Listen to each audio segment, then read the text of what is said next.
Hello guys, welcome to talkies today channel. ఈరోజు రీసెంట్గా ఓటీటీలో రిలీజ్ అయిన వ్యాష్ లెవెల్ 2 అనే సినిమా ఎలా ఉందనేది ఈ వీడియోలో మనం డిస్కస్ చేద్దాం.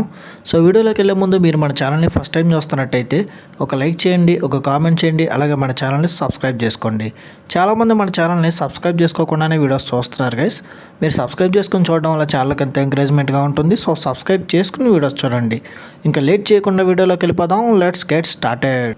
వ్యాష్ లెవెల్ 2 2023లో గుజరాత్లో వచ్చి ఆ తర్వాత సైతాన్ అనే పేరుతో హిందీలో అజయ్ దేవగన్ రీమేక్ చేశారు ఈ సినిమాని.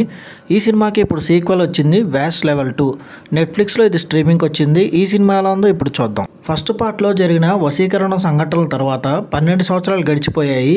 మాంత్రికుడు బారి నుంచి తప్పించుకున్న ఆర్య ఇంకా మానసిక గాయం నుంచి కోలుకోలేదు. సరిగ్గా అదే సమయంలో మొదటి మాంత్రికుడు తమ్ముడైన రాజ్నాథ్ రంగంలోకి దిగుతాడు. అతడు ఒక స్కూల్లోని 50 మందికి పైగా అమ్మాయిల్ని తన వశీకరణ శక్తితో నియంత్రిస్తాడు. అతని వశంలో ఉన్న అమ్మాయిలు హింసాత్మకంగా ప్రవర్తిస్తూ ఆత్మహత్యలకు పాల్పడుతూ భయానక వాతావరణాన్ని సృష్టిస్తారు.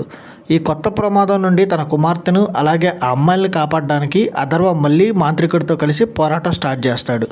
ఈ పోరాటంలో ఎలాంటి మలుపులు తిరిగాయి, ఈసారి అథర్వ గెలిచాడా లేదా, ఈ విషయాలన్నీ తెలియాలంటే మీరు ఈ సినిమా చూడాలి. ఈ సినిమా పాజిటివ్ పాయింట్స్ ఏంటో ఇప్పుడు చూద్దాం. ఈ సినిమా లెంత్ ఓన్లీ 1:35 మాత్రమే ఉంది. స్క్రీన్ ప్లే చాలా ఫాస్ట్ అండ్ ఎంగేజింగ్గా ఉంది, ఎక్కడా బోర్ కొట్టకుండా. ఫస్ట్ సీన్ నుంచే మంచి టెన్షన్ మెయింటైన్ చేస్తూ ఎగ్జైట్మెంట్గా ఉంచారు.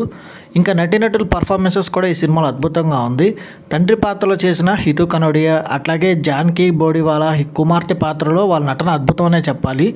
మానసిక శోభ, భయం, పోరాటం ఇలాంటి ప్రతిదీ బాగా పండించారు. ఈ సినిమాలో చాలా వరకు స్కూల్లోనే నడుస్తున్న డైరెక్టర్ ఆ భయాన్ని పీక్ స్థాయిలో చూపించారు. చిన్నపిల్లల చేత హింసను చూపించే సన్నివేశాలు అయితే హాలీవుడ్ హారర్ సినిమా రేంజ్లో ఉన్నాయి.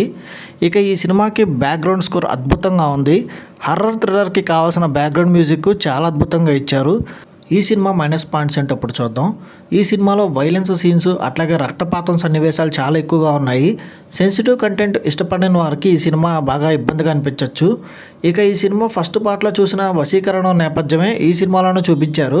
కాకపోతే కొంచెం స్కేల్ పెంచి పెద్దదిగా చూపించారు. అంతే తప్ప కథలో కొత్తదనం పెద్దగా ఏమీ లేదు. ఫస్ట్ హాఫ్ ఇచ్చినంత కిక్కు సెకండ్ హాఫ్లో కొంచెం మిస్ అయిందని చెప్పొచ్చు. క్లైమాక్స్ కూడా కొద్దిగా హడావిడిగా సింపుల్గా ముగించేసినట్టుగా అనిపిస్తుంది. ఈ సినిమా టెక్నికల్ డిపార్ట్మెంట్ చూసుకున్నట్టయితే ఈ సినిమాకి అందించిన సినిమాటోగ్రఫీ చాలా బాగుంది. కెమెరా యాంగిల్స్ చాలా బాగా చూపించారు. భయానక వాతావరణాన్ని తెరపైన బాగా చూపించారు. ఇక ఎడిటింగ్ కూడా చాలా బాగుంది. సినిమా తక్కువ రన్ టైం ఉండడం వల్ల ఫాస్ట్ అండ్ క్రిస్పీగా ఉందని చెప్పొచ్చు. ఇక డైరెక్టర్ కృష్ణదేవ్ విషయానికి వస్తే హర్రర్ ఫీల్ని చాలా అద్భుతంగా క్రియేట్ చేయడంలో సక్సెస్ అయ్యాడని చెప్పాలి. సీక్వెల్ని బాగా హ్యాండిల్ చేశాడు.